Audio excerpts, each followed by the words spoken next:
With extensive experience in Indian Air Force and aerospace management, he is dedicated to promoting collaboration between government and industry driving innovation in space technology and applications. Vice President and Head, Missiles and Aerospace Business Head, Precision Manufacturing and System Complex, Larsen and Toubro. He serves as spearheading the pivotal initiative in defense and aerospace sectors. His astute leadership ensures the development of cutting-edge missile systems and advanced aerospace solutions. Mr. Palash Srivastava, CEO IIFCL Projects Limited, driving the development and execution of critical infrastructure projects across India. Good morning, everyone. I hope this is going to be an enlightening session for everyone today, because at the end we're talking about something that is 20 years plus of the Indian space trajectory. So at the end, I'd like to thank all the panel members, and I request the chair to throw in.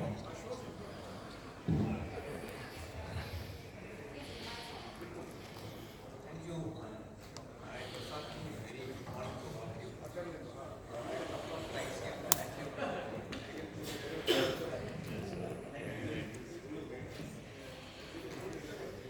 Yeah, I hope I am audible.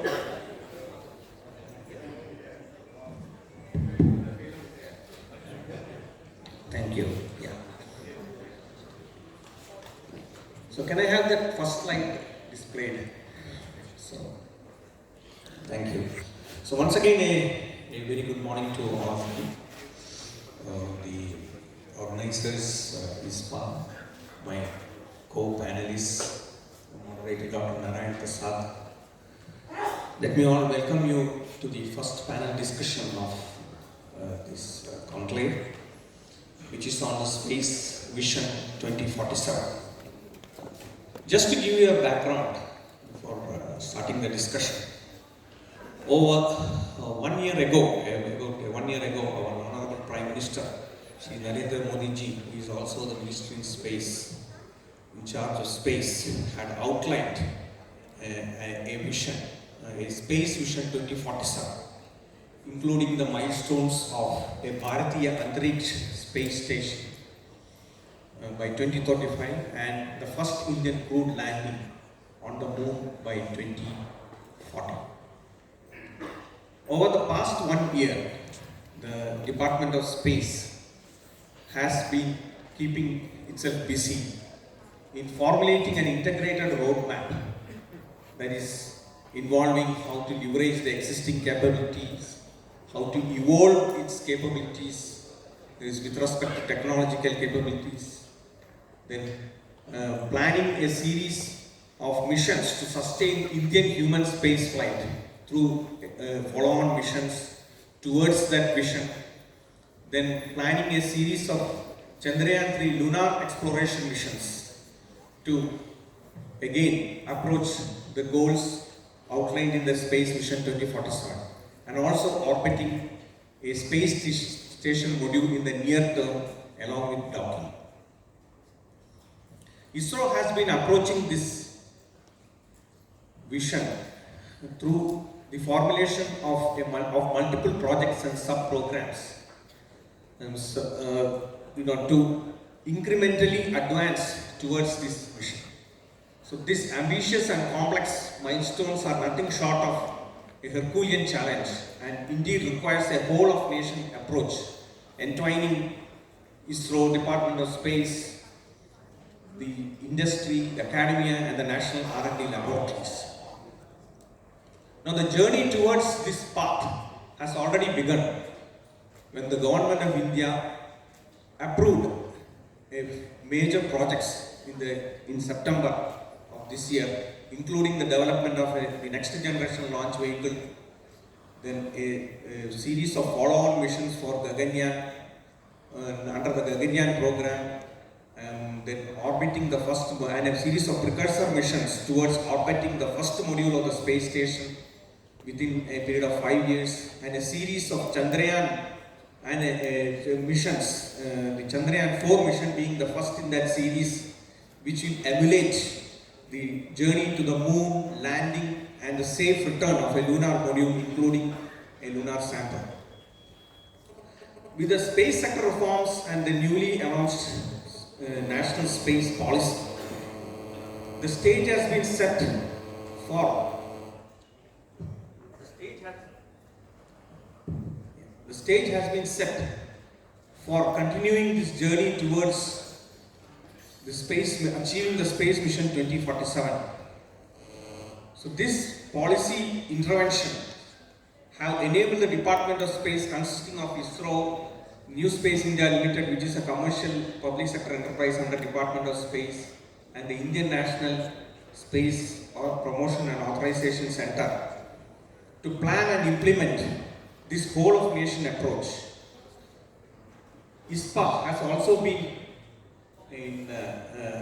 contributing to this by bringing all the stakeholders onto a common platform towards achieving this vision.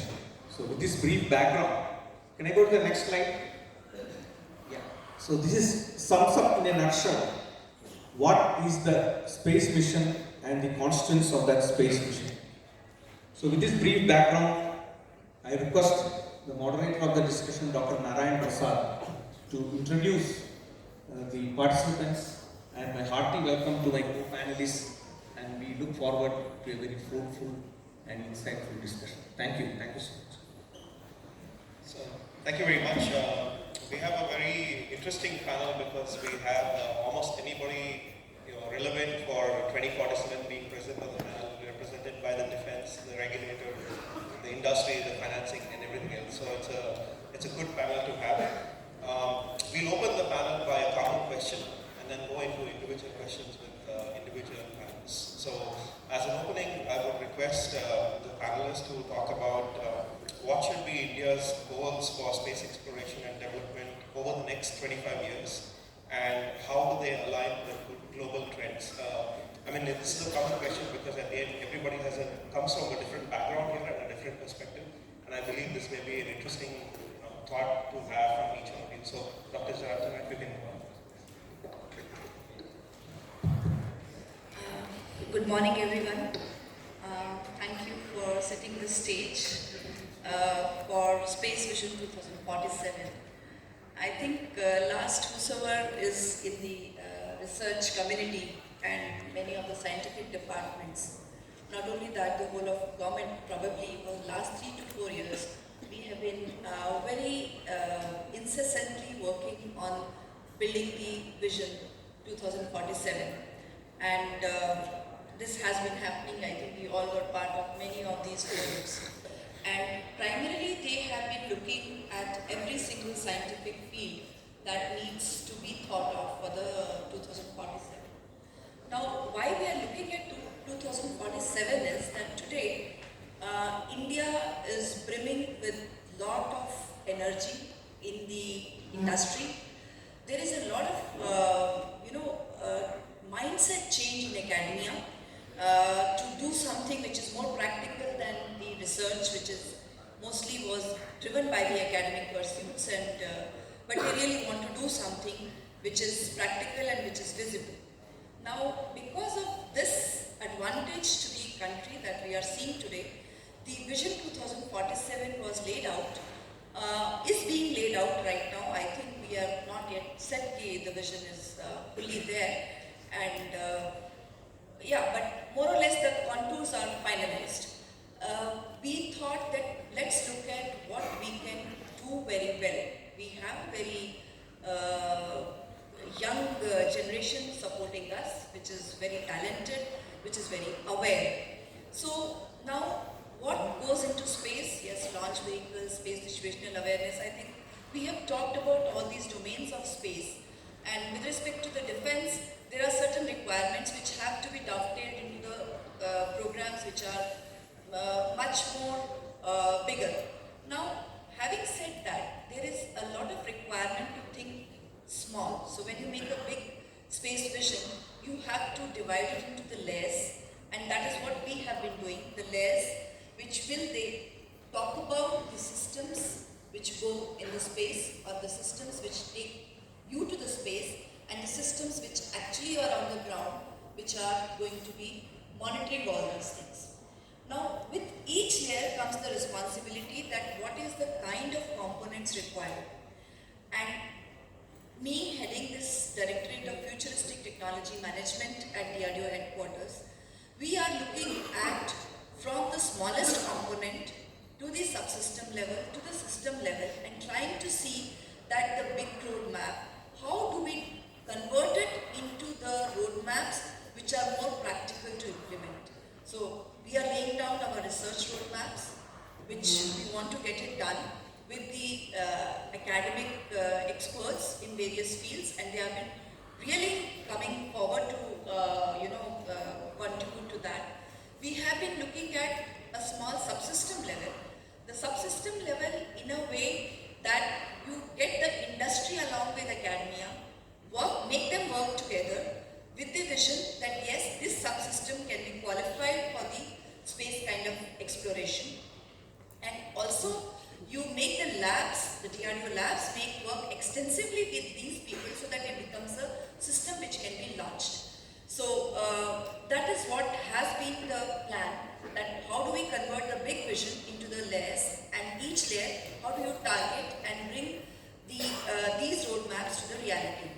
And in these intervals, we have the 15 centers of excellence with dedicated verticals that this is what, so we are not doing an open-ended research, we are saying this is the vertical, this particular center of excellence will drive the entire research in that particular vertical.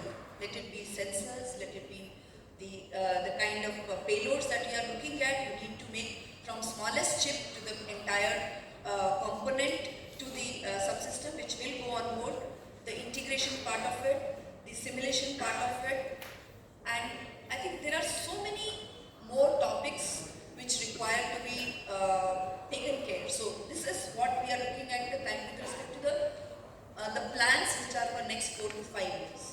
If you look at next 10 years, so all this I think 2047 was divided very nicely between 5, 10 and 15 years of, and then 25 years of the years.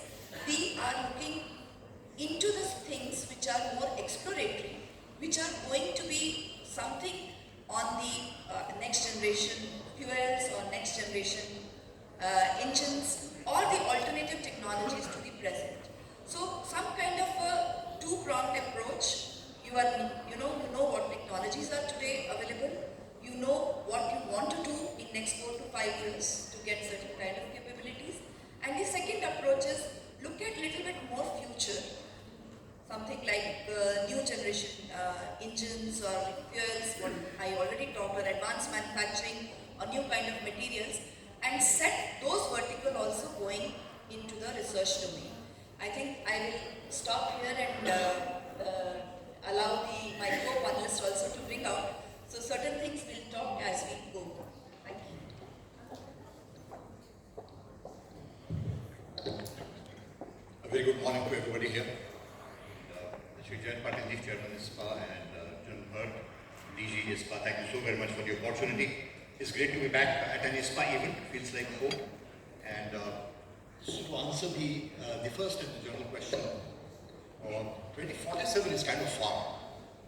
And I'm not sure if any one of us has a clear idea what that's going to look like.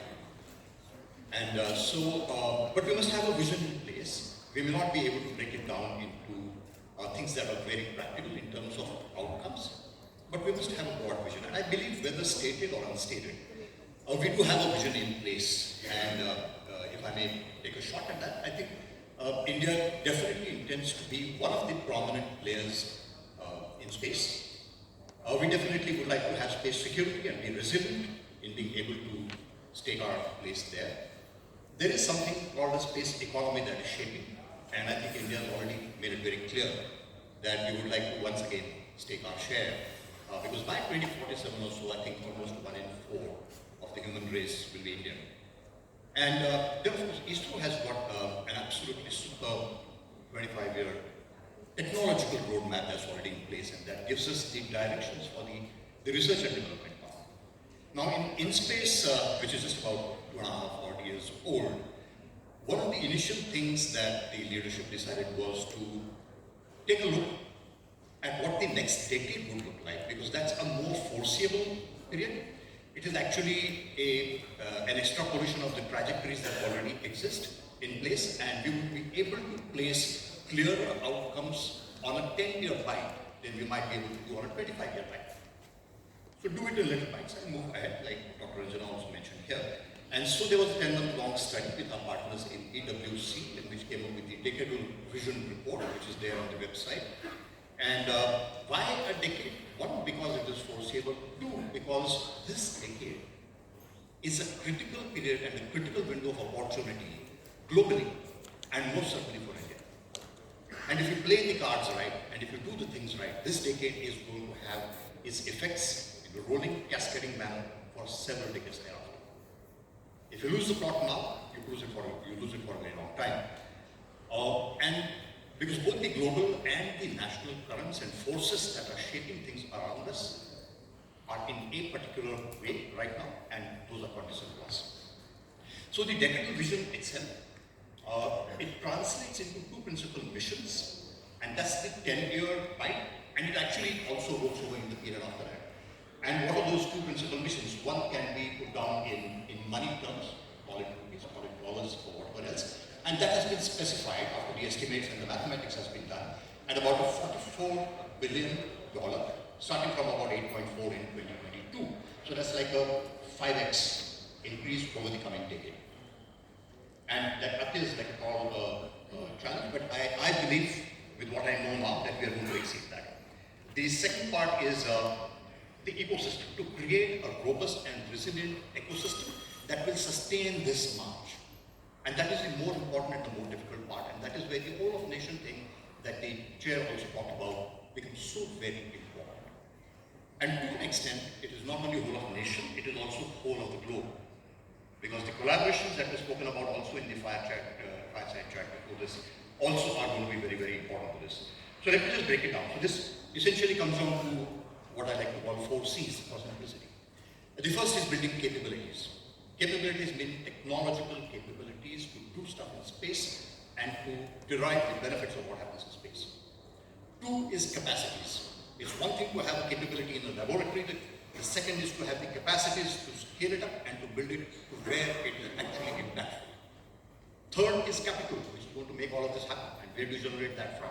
And that's one of the problems to be solved. And fourth is the customer, because if there is a difference between how space was done in the last century and how space is done now, or the big difference there is the democratization of space. Space was by the government, for the government, and for the military purposes. Now it is for the people, and is coming into a place where it is going to be by the people. And if that is to be run, then the revenue cycles and the models are not going to be government-driven, but market-driven. And therefore, it is the customer who is going to drive the story of space, commercial space, in the decades to come. So these 4 C's. And so the first one, and where the revenue generation is going to happen, where the money is going to come up, are essentially from 4 areas that we put down as part of our strategy in space, and that is your Earth observations, satellite communication, satellite navigation, and in-orbit economy, which is still some distance ahead. The ecosystem part will be driven by R&D to start with, ISRO being the national lead for space. The industrial ecosystem, where capacities have to be built up, and there's a lot that's happening on that front. Access to finance and talent development and human resources. And to enable all of this, or to accelerate all of this, there is a demand generation portion and the global collaboration, the international collaboration portion. So that is the broad strategic theme and strategic layout or the roadmap that we have created in this space, and that's what we're driving right now. I would like to add a 5th C here, and that is cautions. And all of this on paper, can look very good, but we're going to have to, there are formidable challenges there on the way. There are technological challenges, there are challenges in terms of capital and finance, in terms of building capacities, which takes time. Aspirations take 2 nanoseconds to jump. To build infrastructure on the ground takes years and a lot of money and a lot of effort. So there are formidable challenges. There are also on the human front, in human resource development and so on. This is a period of transitions, and transitions have to be managed. And you have to let go of some of these things and institutions and structures and processes which have brought us this far, and that's not easy. So are we going to be able to do that well? That's the other one. And all of this, the answer really lies in the whole of the nation thing. And Indians have a formidable capacity for mobilizing themselves to a cause, and we're unstoppable when we get going. We also have a talent for coming in our own way, and so we're going to have to be mindful of that and make sure that we don't work in silos, that we collaborate openly and are able to put all these strengths together to really make it a meaningful whole of nation approach. So that's what we argue going ahead from where I sit. Thank you.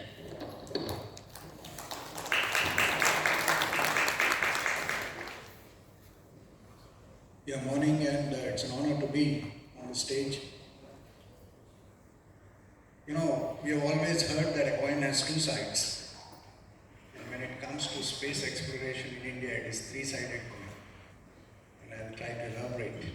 Explore to explore, explore to leverage, and explore to commercialize. So there are three explorations. What ISRO said is explore to explore, take a step forward, go beyond. What NSL is doing is exploring to leverage the technologies and things like that have already been developed by ISRO to kind of convert it to commercial. And what InSpace is trying to push is to build that economy and explore to commercialize the whole of the sector. So therefore, India is taking a very clear, three-dimensional exploration journey. And one very important element in the exploration is also leveraging global partnerships. So therefore, when we look at exploration on these three dimensions, the core agenda for each one of them is to, one of the things which AVM Codes have mentioned about is creating customer base, creating need, and looking at each of these exploration as need generation, so that whole of these explorations add up, E1, E2, E3 add up to the economy, which is the fourth E. And I would like to rest my case here.